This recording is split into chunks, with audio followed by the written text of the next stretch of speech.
নমস্কার সবাইকে। আজকে আমরা যাচ্ছি ব্রহ্মচারী লোকনাথ বাবার আশ্রম বারুদিতে। এটি নারায়ণগঞ্জে অবস্থিত। এখন আমরা পৌঁছে গেছি। এখানে বাবাকে ভোগ দেওয়ার জন্য আমরা প্যারার সন্দেশ ও তাল মিছরি নিচ্ছিলাম।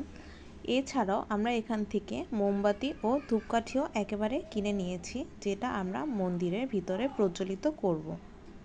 এখানে অনেকগুলো দোকান রয়েছে। এবার আমরা মন্দিরে ঢুকে গেলাম। আমরা যেদিন গিয়েছিলাম সেদিন মন্দিরে বেশ ভালোই ভিড় ছিল। আমরা লাইনে দাঁড়িয়ে বাবাকে দর্শন করলাম এবং বাবাকে ভোগ দিলাম। বারুদি আশ্রমে বাবাকে ঠিক 11:40 অঞ্জলি প্রদান করা হয়। এরপরে আমরা গেলাম ব্রহ্মচারী বাবার সমাধি মন্দির দর্শনে। এখানেই বাবার দেহ রাখা রয়েছে। এখানে প্রণাম করে আমরা চলে গেলাম মোমবাতি ও ধূপকাঠি প্রজ্বলন করতে।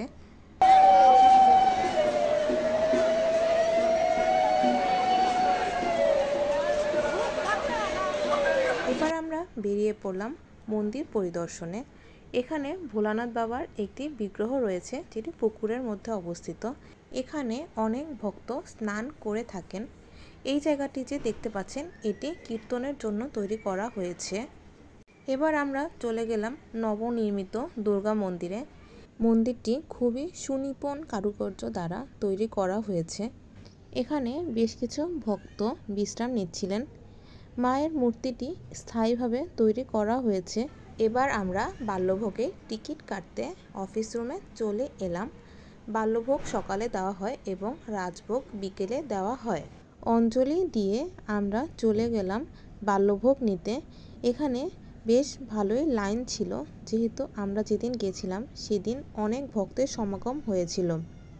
ভোগের প্রসাদ নেওয়ার জন্য আমরা অফিস রুম থেকে প্লেট সংগ্রহ করে এনেছিলাম।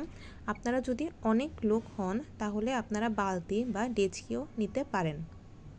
বাল্যভোগে ছিল অন্ন, আলু সিদ্ধ ও মুগ ডাল রান্না। এখানে চেয়ার টেবিলে বসে খাওয়ার ব্যবস্থা রয়েছে। প্রসাদ নেওয়ার পর বাহিরে হাত ধোয়ার এবং জল খাওয়ারও ব্যবস্থা রয়েছে।